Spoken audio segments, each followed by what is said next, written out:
Presidente República José Ramos Horta quarta-ne tawaifuna no lilin ia monumento Massacre Setembro Negro tinan reunida atusia nulo recensia ia município Covalima. Sentido husi chefe estado tawaifuna no lilin ia monumento Massacre Setembro Negro hanesan parte ida presta homenagem no foondra ba herói sira ia monumento Massacre Setembro Negro tinan reunida atusia nulo recensia.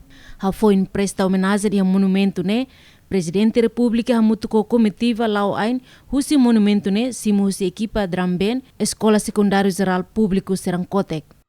Molok chefe estado halau atividade distribuição necessidade básica no especial lia na insira husi suku kamanasa simu holia dadolin tuir cultura suku kamanasa posto suai município Covalima. Baseia a agenda nebe jornalista Tatoli Acesso, husi comissão organizadora, durante presença Presidente República e a município Covalima. Acompanha o assessor principal, assunto política, Presidente República, ex-general reformado Lere Anantimur, secretário Estado Arte no Cultura, secretário Estado Desenvolvimento Local, vice-ministro Assunto Infraestrutura, Ministério Obra Pública, no vice-ministro Comércio e Indústria.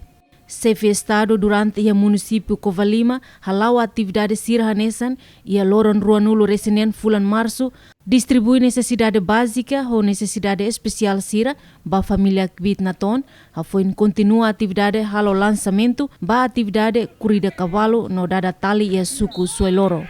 Ia loron ruanulo resinhitu no loron ruanulo resinualo fulan março Presidente República distribui necessidade básica ba família Kvit Naton no entrega material construção capela e a aldeia Aiwan suku Lalawa posto Tilomar no visita continua uma mahon centro esperança bafeto ia salele no continua quedas participa e evento corrida cavalo.